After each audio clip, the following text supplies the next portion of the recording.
Section 8.2, we're going to work into naming. Naming rules for covalent bonds is just a little bit different than naming ionic bonds because now we get to use the dis, tris, tetras, and they are found on your cheat sheet. We are not the mean teachers that everyone says we are. Okay, maybe a little. Naming. So here's your rules. Ready? For the first element in the formula, you get to use the name directly off the periodic table, just like you see it. Just like you did for ionic. The first name is just the name. You write it down. Now, on the second element, if you're using the root word, you're going to change it to the IDE, just like ionic. However, now we're going to start using prefixes. So on the very first name, you cannot add mono as a prefix meaning one. We would just write carbon. We don't write monocarbon on the first name. But if it has two or more, you must use a prefix on that first name. The second one always gets a prefix. And we'll do some examples. But you will see mono not on the second word. You'll see it in texts and things, like in your book and practice problems sometimes, but the proper way to do it will have mono on the second word. I would hope the book would do the proper. Evidently not. I've run into some that don't. Yeah, okay. Anyways. More writing. All right. We're going to practice. We've got sulfur and oxygen, and we're going to covalently bond them because they are both on the negative side of the periodic table. Oh, no. Go back.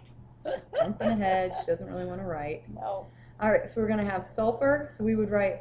What are you doing? You can't just tap it. You have to write. Well, maybe. I don't think it's an arrow right now. Can you write? There you go. There we go. Okay, guys. Sorry. You know how I love these. Okay. So what do we write? Sulfur? Sulfur. Now we're not going to put mono because there is just one sulfur, so we just write sulfur. But oxygen has two. The second element always gets prefix. So two means di. Dioxide. And we've got the IDE at the end, just like ionic bonds. That's nice. Sulfur dioxide. The next one is phosphorus and oxygen. We have 4 phosphoruses, so that's a tetra. So tetraphosphorus. No, phosphorus. Yes, phosphorus. Tetraphosphorus. Well, you couldn't have picked a longer I'm for me to write. Sorry. And then the oxygen, there's 10 of them. If you do not know what 10 is, you're going to look on your cheat sheet in the bottom corner. I have a cheat sheet. Magic. Right down here. So you're going to find 10 is deca right there. Deca oxide. Okay, so we write the A and the O. Yeah. Okay. That looks like an A there. I'll fix my A. Okay. But don't. No, you won't. Don't leave out the A. Make sure you put DECAO. Don't leave it out. All right. So naming the molecules, prefixes on both the first and the second. If you have dies on the first or above, di, tris, or whatever, use those prefixes. No mono. On the second one, always use a prefix. Notice it's capitalized in the directions. Naming acids. You've got binary acids. Your hydrogen is first and then another element, such as HCl and HS2. Uses the prefix hydro in the name in place of the hydrogen. Then the root of the second element and add the suffix IC at the end. So example here, we've got HCl, hydrochloric acid. And then HS2 is hydrosulfuric acid. So sulfur takes on a special name here. Yeah. So does phosphorus. It would be phosphoric. So hydrophosphoric if we were using some phosphorus in here. Right. And we always add acid at the end. And there's no prefixes. Nope. And the directions for these on the acids. Cheat sheet. Why are we so nice? I don't know. It's right above the prefixes of where you're going to use it. It says hydro blank ic means H little x because you could have a prefix. You might not. And then the anion ending in IDE. So that's how you're going to get the ic. We will get more practice with this. We'll show you. And that'll be later. It'll be all right. Naming acids when the H is with a polyatomic ion.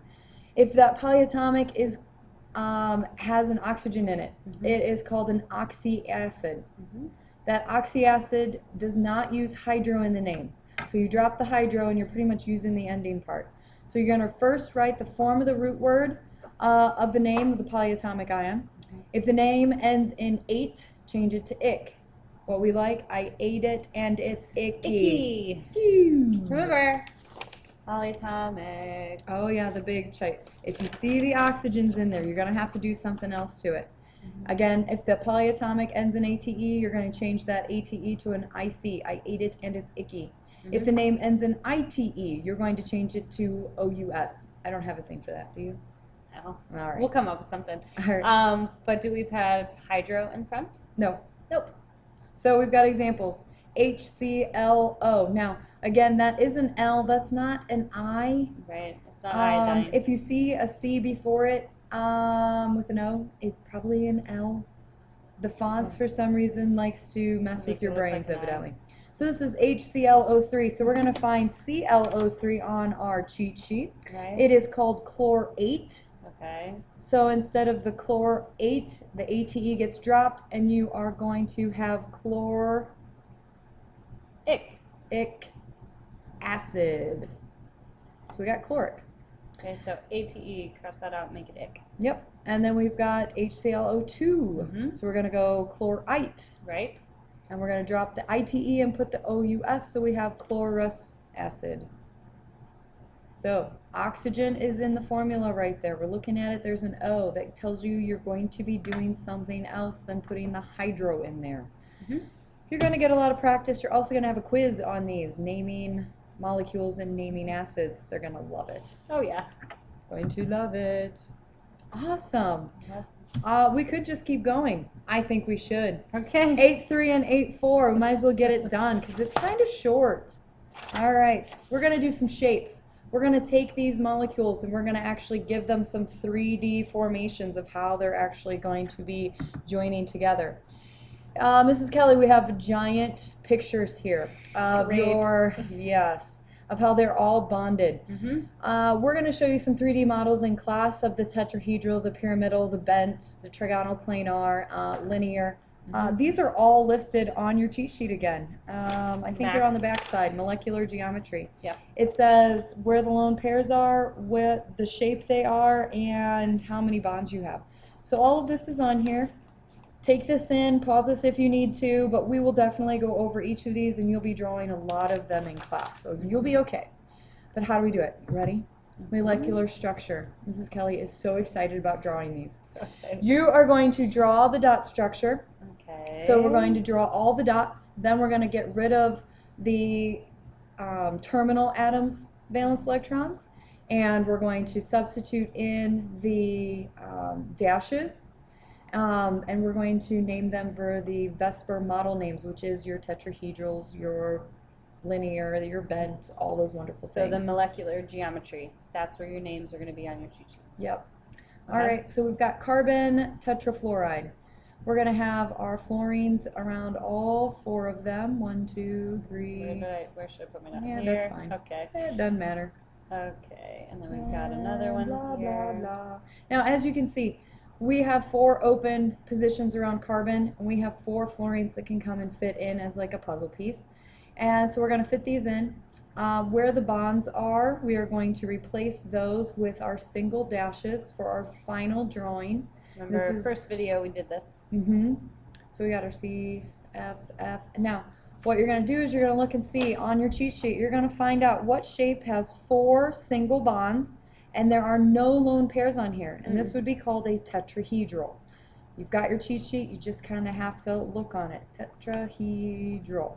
Okay, so when you have an atom by itself, we assume, in chemistry, in organic chemistry, everywhere, we assume that they have a full outer energy level. Yeah. So we don't need to write all 6. Sometimes you will see it, though, with these extra guys. But you don't need them.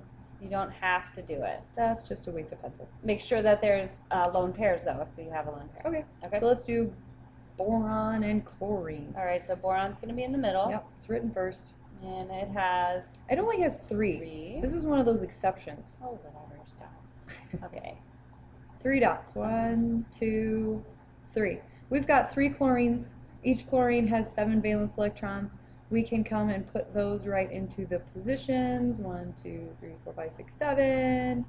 And we're going to look on here while she's doing that. We're going to look and try to find.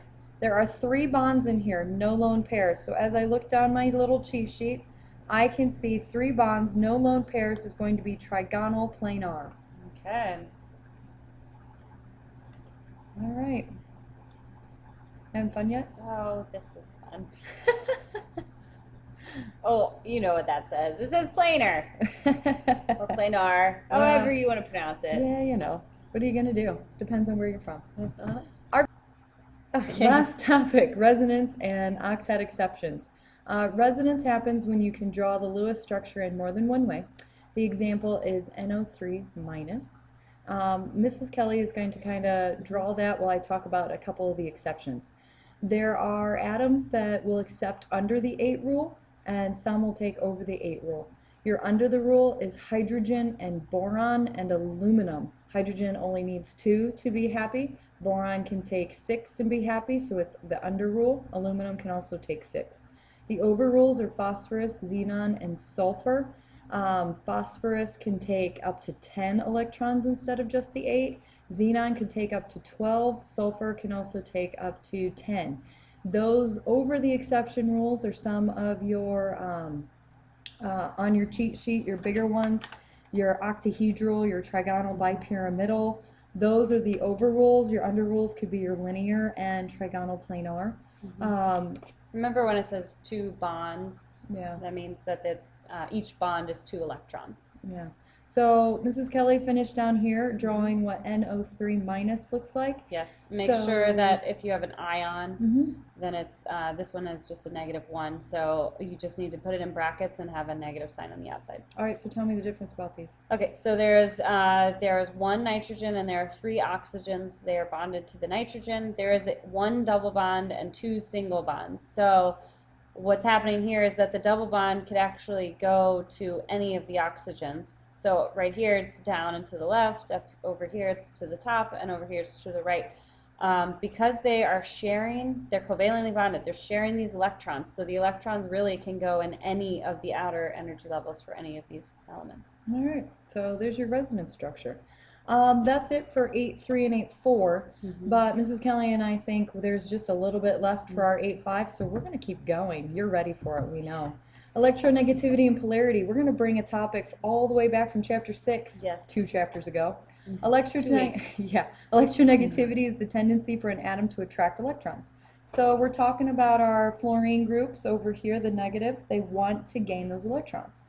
Now, what we're going to do, though, is we're going to compare those central atoms to the terminal atoms based off of the bond. All we need to do is do a little math. We're going to subtract the electronegativity difference, and now we're actually going to tell you that electronegativity is found on the back side of your periodic table. Yep. It's in the key, and it's over towards the top corner of each of the boxes. You're going to take those and you're going to subtract them, and then you're going to look at what the difference is. And you're going to look on your cheat sheet, and there's a wonderful chart that says electronegativity difference. Wherever that falls, it actually gives you what the answer is. So we're basically testing your math skills and how well you can read a chart. The choices are ionic, polar covalent, or non-polar covalent. And I've heard from my students that you see this again in AP Bio at the beginning of the course. So it's good to know. Yes.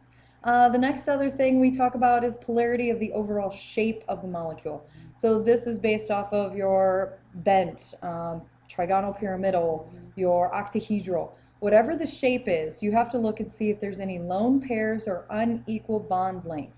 When you find it, if you've got the lone pairs and the bonds aren't all the same distance apart, you have a polar molecule. The other ones are all non-polar, which means they're equally spaced, everybody's sharing happy, nobody's taking any more electrons more than another. Okay. Mrs. Kelly just drew water. You want to talk about it for us? Sure.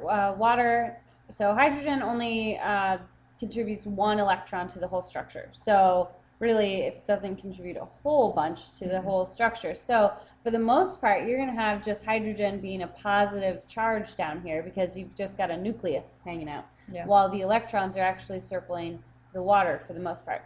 The oxygen. The oxygen has 2 lone pairs, and so this is much more negative than your hydrogens down here. So that's why you see it a lot of times as a Mickey Mouse. Here's your